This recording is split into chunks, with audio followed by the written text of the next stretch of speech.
ദൃശ്യം 3 മലയാള സിനിമയെ സംബന്ധിച്ച് എത്രത്തോളം പ്രാധാന്യമുള്ളതാണെന്ന് അതിൻ്റെ ഓരോ അപ്ഡേറ്റുകൾ സൂചിപ്പിക്കുന്നതാണ്. ഇപ്പോൾ ആദ്യം തന്നെ പറഞ്ഞു, നേരത്തെ ഒരു അപ്ഡേറ്റ് വന്നായിരുന്നു, തിയേറ്ററുകാരും വിതരണക്കാരും തമ്മിലുള്ള ഷെയറും കാര്യങ്ങളൊക്കെ.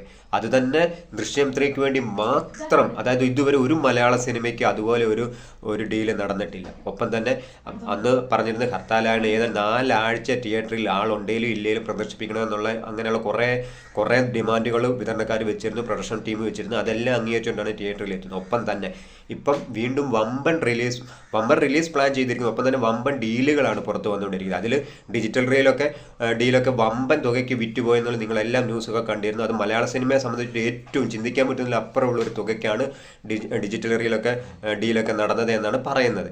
അപ്പോൾ എന്തായാലും ഇത് എങ്ങനെ വന്നെന്ന് പറഞ്ഞാൽ ഇത് മലയാള സിനിമയും ദൃശ്യം സംബന്ധിച്ചും വമ്പൻ അപ്ഡേറ്റുകൾ തന്നെയാണ്. കാരണം മലയാള ഇൻഡസ്ട്രി എന്ന് പറയുന്നത് അത്ര ചെറിയ ഇൻഡസ്ട്രി അല്ല എന്ന് തെളിയിക്കുന്നതാണ് ഓരോ ബിസിനസ്സുകളും. മലയാള സിനിമയുടെ ബിസിനസ് എത്രത്തോളം വളർന്നു എന്ന് സൂചിപ്പിക്കുന്നതാണ് ഓരോ ഡീലുകളും. അതിൽ ഏറ്റവും വലിയ ഡീലുകൾ ഇപ്പം പുറത്തു വന്നിരുന്നു. അത് അമേരിക്കയിൽ ദൃശ്യം 3യുടെ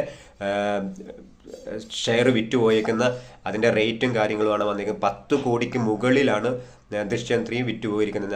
മലയാള സിനിമയിൽ കുറച്ച് സിനിമകൾ മാത്രമാണ് അമേരിക്കയിലൊക്കെ 10 കോടിക്ക് മുകളിൽ വിറ്റുപോയിരിക്കുന്നത്. അതിൽ ദൃശ്യം 3യും 10 കോടിക്ക് മുകളിൽ വിറ്റുപോയിട്ടുണ്ടെന്നാണ് പുതിയ അപ്ഡേറ്റുകൾ വന്നിരിക്കുന്നത്. എന്തായാലും എല്ലാവരും വെയിറ്റ് ചെയ്യുകയാണ്. ഏപ്രിൽ 2-ാം തീയതി ജോർജ് കുട്ടിയും കുടുംബവും തിയേറ്ററുകളിൽ എത്തുകയാണ്. ലോകമെമ്പാടും എത്തുക എന്നുള്ളതാണ് ഏറ്റവും വലിയ അപ്ഡേറ്റ് എന്ന് പറയുന്നത്. അപ്പം എന്തായാലും നമുക്ക് വെയിറ്റ് ചെയ്യാം. ഇപ്പോൾ ഇതെൻ്റെ സിനിമാ സംബന്ധമായിട്ടുള്ള ചാനലാണ്. ഒന്ന് അപ്ഡേറ്റ് ചെയ്യാൻ പറ്റുമെങ്കിൽ ഒന്ന് സബ്സ്ക്രൈബ് ചെയ്യാൻ പറ്റുമെങ്കിൽ ഒന്ന് സബ്സ്ക്രൈബ് ചെയ്യുക.